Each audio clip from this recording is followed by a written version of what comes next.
Hello student, आज हम समीकरण के अंतर्गत प्रश्नावली 12.1 का पांचवा प्रश्न से हल करना देखेंगे। मैं हूं परमानंद पटेल। स्वागत है आपका आपके अपने चैनल PN पटेल क्लासेस पर। तो आइए देखते हैं प्रश्नावली 12.1 का पांचवा प्रश्न। अभी तक पहला से लेकर के चौथा तक जो प्रश्न हमने हल किया है, लगभग सेम पैटर्न पे ये क्वेश्चन भी दिया गया है, तो इसको भी हल करने में कोई दिक्कत नहीं होगा। लेकिन चूंकि हम सभी प्रश्नावली का क्रमबद्ध तरीके से पूरा का पूरा अध्ययन करना चाहते हैं और ताकि आपको अच्छे समझ में आए, तो आइए इसको हम जरूर देखें। तो यहाँ पर जो दिया गया है 2y ऋण 5 बटे 3y धन 1 पूरा का पूरा बटे में है, राइट हैंड साइड भी पूरा का पूरा बटे में है। तो हम यहाँ पर जो है तिर्यक गुणा करेंगे। 13 का गुणा हो जाएगा यहाँ पे 2y ऋण 5 के साथ, और 3 का गुणा इधर कर देते हैं 3y धन 1 के साथ। आप चाहें तो लिख सकते हैं तिर्यक गुणा करने पर 13 का गुणा 2y से कीजिए, 13 दूनी 26y, ये धन और ये ऋण है तो हो जाएगा ऋण। 13 का गुणा जो है हम 5 से कर देंगे, 13 का पहाड़ा 5 बार पढ़ेंगे, 13 पंछे 65। ठीक वैसे ही 3 का गुणा 3y से कीजिए, 3 तिया 9y, ये भी धन तो यहाँ धन आएगा। 3 का गुणा 1 से करेंगे, 3 एकम 3। अब यहाँ पर 26y और इधर है 9y, तो 9y को इस साइड ले आएंगे, 26y ऋण 9y, और ये ऋण 65 को राइट हैंड ले जाएंगे। राइट हैंड में पहले से धन 3 है, ये ऋण 65 उधर जाके क्या हो जाएगा, धन 65 हो जाएगा। अब 26 में जो है आप 9 को घटा दीजिए क्या आएगा, यहां से उधार लोगे 16, 16 में 9 घटाएंगे 7, यानी कि सीधा सीधा मैं लिख देता हूं यहां पर 17y। बड़े का चिन्ह कितना है, बड़े का चिन्ह धन है, तो ये भी क्या रहेगा, धन रहेगा। तो 17y और इधर क्या हो जाएगा, 5 और 3 8 और ये 6, यानी कि 68। चूंकि y के साथ 17 का गुणा है, दूसरे साइड ले जाएंगे तो क्या हो जाएगा, भाग हो जाएगा। भाग दीजिए 17 से, क्या होगा, 17 एकम 17, 17 दूनी 34, 17 तिया 51 और 17 चौक 68 हो जाएगा। यानी कि यहां पर हमको y का मान कितना मिलता है, 4। जब हम उत्तर की जांच करेंगे तो उत्तर की जांच में लेफ्ट हैंड साइड में हम मान रखेंगे, और लेफ्ट हैंड साइड हमारा है कितना, ये है 2y ऋण 5 बटे 3y धन 1। मान को रखिए, चूंकि y का मान कितना मिला है, 4, तो यहाँ पे y की जगह में हम कितना रखेंगे, 4 ऋण 5 बटे 3, y की जगह 4 धन 1, 2 चौक 8 ऋण 5, 3 चौक 12 धन 1। अब 8 में 5 घटाएंगे तो आएगा 3, और 12 में 1 जोड़ेंगे तो आएगा 13। तो ये राइट हैंड में कितना आया, 3 बटे 13, यानी कि लेफ्ट हैंड साइड और राइट हैंड साइड दोनों कैसे हो गए, समान हो गए, यानी कि उत्तर हमारा कैसा हो जाएगा, सही हो जाएगा। अतः उत्तर कैसा है, सही है। तो ये आपका पांचवा जो है कंप्लीट हो गया। छठवां देखते हैं, 8 ऋण 3y बटे 5y धन 2 बराबर 1 बटे 6। यहां पर भी तिर्यक गुणा करना है, लेकिन थोड़ा सा देखिए किसको हम लेफ्ट हैंड में रखेंगे तो अच्छा होगा। अगर हम 6 का गुणा ऋण 3y से करें तो ऋण 18y ऋणात्मक आ रहा है। लेफ्ट हैंड में पहले से ऋणात्मक रखना ठीक नहीं है, इसलिए हम 1 का गुणा इससे करेंगे, उसको लेफ्ट हैंड में रख देते हैं। तो 1 गुणित 5y धन 2, और 6 का गुणा 8 ऋण 3y से, क्या हो जाएगा, 1 पंछे 5y धन 1 दूनी 2, 6 अठे 48 ऋण 6 तिया 18y। अब देखिए यहां पर है 5y और इस तरफ है ऋण 18y, उसको लेफ्ट हैंड में ले आएंगे तो ये हो जाएगा धन 18y। राइट हैंड में पहले से अचर पद कितना है 48, लेफ्ट हैंड में धन 2 है, राइट हैंड में ले जाएंगे तो क्या हो जाएगा ऋण 2 हो जाएगा। अब ये 18 और 5 को जोड़ दें, 18 और 5 23y, और यहाँ पे 48 में 2 घटा दें तो कितना आएगा 46। अब यहाँ पर 23 के साथ y के साथ 23 का गुणा हो रहा है, दूसरे साइड ले जाएं तो भाग हो जाएगा। तो यहाँ पे 23 से 46 को भाग दीजिए, 23 एकम 23 और 23 दूनी 46, यानी कि y का मान हमको कितना प्राप्त हुआ 2 प्राप्त हुआ। अगर हम उत्तर की जांच करें तो उत्तर की जांच के लिए क्या करेंगे, लेफ्ट हैंड साइड को लेंगे, कितना 8 ऋण 3y बटे 5y धन 2। यदि आपको लगता होगा कि बहुत स्पीड में जा रहे हैं तो आप जो है बीच बीच में रोक करके आप देख लीजिएगा, कोई दिक्कत नहीं होगा। अब यहाँ पे 8 ऋण 3 y की जगह हम कितना रखेंगे 2 बटे 5 y की जगह 2 धन 2। साइड में आप लिख सकते हैं y बराबर 2 रखने पर।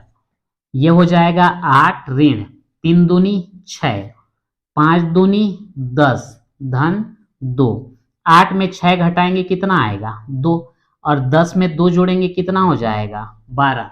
कितना आया 2 बटे 12, कटा दीजिए, 2 एकम 2 और 2 छक्का 12, कितना आया 1 बटे 6। और राइट हैंड में हमारा कितना दिया है 1 बटे 6। चूंकि लेफ्ट हैंड साइड और राइट हैंड साइड कैसे हो गए बराबर, इसलिए उत्तर कैसा है सही है। तो लिख देते हैं अतः उत्तर सही है। और इस प्रकार से आपका छठवां भी कंप्लीट होता है। सातवां प्रश्न देखते हैं, 17 ऋण 2 के बटे के ऋण 5 बराबर ऋण 3। अब यहां पर ऋण 3 को आप ऋण 3 बटे 1 करके तिर्यक गुणा करोगे तब भी वही मतलब है, या तो फिर के ऋण 5 का डायरेक्ट इधर गुणा करोगे तब भी सही है, आप जैसा चाहो। तो यहां पर जो है 17 1 का गुणा जो है 17 ऋण 2 के से, और ऋण 3 का गुणा जो है के ऋण 5 से, कितना आएगा ये हो जाएगा 17 ऋण 2 के, और ये हो जाएगा ऋण 3 के ऋण ऋण का धन 3 पंचे 15। ठीक है, अब यहां पर देखिए ये ऋण 2 के, इसको रहन दे लेफ्ट हैंड में, और राइट हैंड में जो ऋण 3 के है उसको लेफ्ट हैंड में लाओ तो ये होगा धन 3 के। राइट हैंड में पहले से कितना दिया गया है 15, तो लेफ्ट हैंड का 17 को उधर ले जाओ तो ये हो जाएगा ऋण 17। अब 3 के में 2 के को घटा देंगे तो 1 के, जिसको हम केवल के लिख सकते हैं, बड़े का चिन्ह धन है तो ये भी धन रहेगा, और 17 में 15 घटाओगे आएगा 2, बड़े का चिन्ह ऋण है तो ये भी क्या आएगा ऋण, यानी कि हमको के का मान कितना मिला ऋण 2। लेकिन अगर हम उत्तर की जांच करें तो पता चलेगा कि हमारा उत्तर सही है या नहीं। तो उत्तर की जांच के लिए लेफ्ट हैंड साइड में लेते हैं 17 ऋण 2 के बटे के ऋण 5, मान यहाँ पर रख दीजिए तो ये हो जाएगा 17 ऋण 2, और के की जगह कितना ऋण 2 बटे के की जगह ऋण 2 और ऋण 5। तो इस प्रकार से 17 ऋण और ऋण का हो जाएगा धन, 2 दूनी कितना 4 बटे इन दोनों का चिन्ह ऋणात्मक है जुड़ेगा, 5 और 2 7, बड़े का चिन्ह ऋण तो ये भी क्या हो जाएगा ऋण हो जाएगा। ये आपका लेफ्ट हैंड साइड का चल रहा है। तो 17 और 4 कितना हो जाएगा 21 बटे में कितना है ऋण 7, कटेगा तो कटा दीजिए, 7 एकम 7 और 7 तिया 21, 1 से 3 को भाग दोगे 3, ये धन और ये ऋण का हो जाएगा ऋण। तो हमको कितना चाहिए था ऋण 3, तो ये बराबर कैसा हो गया राइट हैंड साइड। अतः उत्तर कैसा हुआ सही हो गया, क्योंकि लेफ्ट हैंड और राइट हैंड दोनों कैसे आ गए बराबर आ गए। तो इस प्रकार से आपका प्रश्न 7वां भी कंप्लीट होता है। 8वां प्रश्न देखते हैं, 4x ऋण छोटे कोष्टक के अंदर दिया x धन 7 बटे 3x ऋण छोटे कोष्ठक के अंदर है 5x ऋण 9 बराबर 2/3। दोनों तरफ पूरा का पूरा बटे में है, यानी कि तिर्यक गुणा तो करना ही पड़ेगा, लेकिन यहां पर अंश और हर दोनों में दो दो पद जो है x वाले हैं, तो उसको पहले हम थोड़ा सा हल कर देते हैं।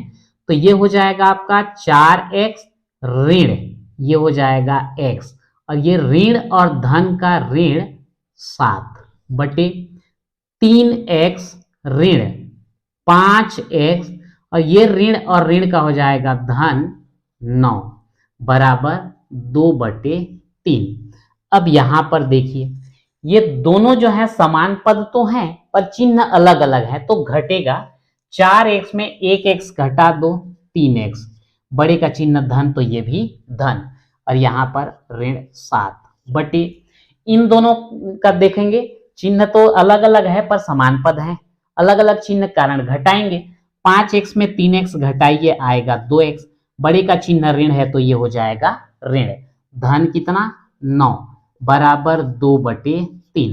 अब जो है तिर्यक गुणा कर दीजिए, इस 3 का गुणा इसके साथ कर देते हैं, 3 गुणित 3x ऋण 7 और 2 गुणित ऋण 2x धन 9 गुणा कर दीजिए, 3 का 3 से करेंगे 3 तिया 9x ऋण 3 का 7 से करेंगे 3 सत्ते 21, धन और ऋण का ऋण 2 दूनी 4x, और धन का धन 2 निया कितना हो जाएगा 18।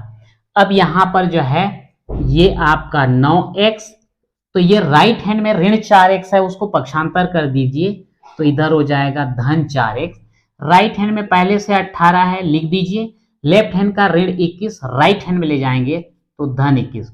यहां पर थोड़ा ध्यान दीजिएगा, राइट हैंड का लेफ्ट हैंड में, लेफ्ट हैंड का राइट हैंड में, मतलब दो दो चीज का पक्षांतर एक साथ कर दे रहे हैं, तो कंफ्यूज नहीं होना है, जो पक्षांतर हो रहा है उसी का संक्रिया बदलेगा। जैसे राइट हैंड का ऋण 4x लेफ्ट में आया तो धन 4x हुआ, लेफ्ट हैंड का ऋण 21 राइट हैंड गया तो धन 21 हो गया, तो इसमें कंफ्यूज होने वाली बात नहीं है। अब ये दोनों समान पद हैं और दोनों के चिन्ह भी समान है, तो जुड़ेंगे 9 और 4 13x, बड़े का धन तो ये भी धन, वैसे ये दोनों भी धनात्मक हैं, जुड़ेगा 8 और 1 9, 2 और 1 3, तो ये अब यहां पर देखते हैं x के साथ 13 का गुणा है, उधर जाएगा भाग हो जाएगा, तो 13 एकम 13 और 13 तिया 39, यानी कि x का मान कितना आया 3, यानी कि ये हमारा आंसर है। लेकिन उत्तर की जांच भी करना है, तो उत्तर की जांच में हम देख लेते हैं सही आया है या नहीं। तो लेफ्ट हैंड साइड कितना है भाई, ये है 4x ऋण कोष्टक के अंदर x धन 7 बटे में क्या 3x ऋण कोष्टक के अंदर 5x ऋण 9। अब यहां पर मान को रखिए, तो ये 4 और x के जगह आपको कितना रखना है 3 रखना है, तो ये रख दिए 3 ऋण। अब बड़ा कोष्टक लगाओ, x को कोष्टक में रखो 3 और उसके बाद धन 7, वैसे ही हर में 3 कोष्टक में आ जाएगा 3 ऋण बड़ा कोष्टक 5, x के जगह 3 ऋण 9, हल कीजिए इसको, 4 तिया 12 ऋण, अब यहां पे कोष्टक के अंदर ले लेते हैं 3 धन 7, 3 तिया 9 ऋण 5 तिया कितना 15 ऋण 9, अभी कोष्टक के अंदर ही रहन दीजिए, तो ये हो जाएगा आपका 12 ऋण 7 और 3 कितना 10, 9 ऋण 15 में 9 घटाइए कितना आएगा 6। आगे और ले जाते हैं, सॉरी लेफ्ट हैंड साइड का ही हल कर रहे हैं, कितना आएगा भाई 12 में 10 घटा दीजिए 2 और 9 में 6 घटा दीजिए 3, तो आपके राइट हैंड साइड में जो है कितना लाना था 2/3, तो ये जो है लेफ्ट हैंड साइड जो है राइट हैंड साइड के बराबर हो गया। इसका मतलब जो है उत्तर कैसा है सही है, और इस प्रकार से आपका 8वां भी कंप्लीट होता है। 12.1 का अंतिम प्रश्न 9वां, ये प्रश्न थोड़ा सा आपको तकलीफ देने वाला है क्योंकि ये दशमलव से संबंधित है। तो आइए देखते हैं। यहाँ पर दोनों तरफ पूरा का पूरा बटे में है, यानी कि यहाँ पर तिर्यक गुणा करना पड़ेगा, ये तो श्योर है। तो क्या करें, 10 का गुणा कर देते हैं हम 1.5x धन 0.3 के साथ, और ये 3 का गुणा कर देते हैं 3x के साथ। अब यहाँ पर 10 का गुणा जो है किससे करेंगे, 1.5 से। तो यदि हम 10 का गुणा 1.5 से करेंगे तो 15 दहम कितना होता है, 150।